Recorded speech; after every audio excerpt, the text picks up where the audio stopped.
La solution, en fait, il n'y a pas mille solutions. On a tous réfléchi, on a tous été frustrés, on a tous regardé ces vidéos. Moi, j'ai encore l'odeur de ces bébés morts devant. J'arrête pas d'y penser.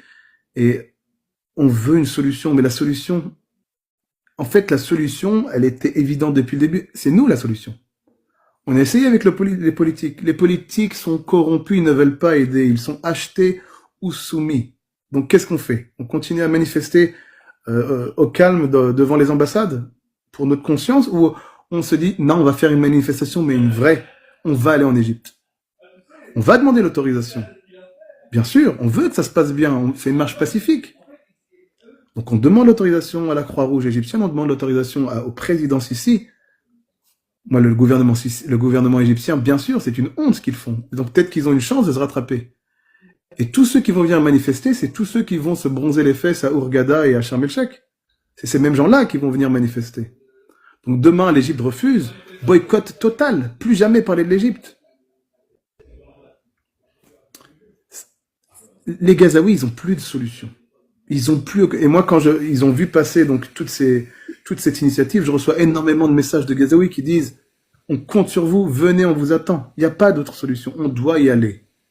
Il n'y a aucune force militaire en face, une force militaire neutre qui peut arrêter Israël. Il n'y a aucun parti politique assez puissant pour arrêter Israël. Il n'y a aucune sanction économique. Il n'y a aucune aide qui rentre.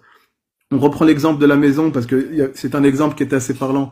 Si demain vous savez que vos enfants sont dans une maison avec un psychopathe dedans qui est en train de les poignarder, est-ce que vous allez faire un petit trou par la fenêtre et leur envoyer des antibiotiques et des antiseptiques?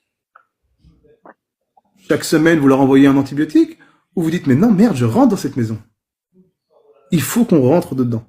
Il faut qu'on aille au moins à la porte et qu'on crie assez, qu'on soit des centaines de milliers à crier assez, que le sol gronde et que Gaza nous entende. Et qu'ils se disent, ils sont venus, ils sont là. Et que l'impact médiatique soit si puissant qu'ils n'auront pas d'autre choix que de se dire, là, on a été trop loin, le monde ne veut plus de ça. Non, le monde ne veut pas de ça. Nous, on supporte plus ça. Nous, on supporte plus de voir tous ces bébés mourir, toutes ces femmes. C'est pas normal. Et là, ce qui se passe à Gaza, c'est l'humanité qui est en jeu. L'humanité. Et si on ne fait rien et que dans 20 ans, on fera des mémoriums, on fera des musées de l'horreur, on fera des musées du génocide, et nos enfants vont nous dire, qu'est-ce que t'as fait, toi? T'y étais? T'as fait quoi? Ah, mais j'ai envoyé de l'aide à MSF. C'est tout.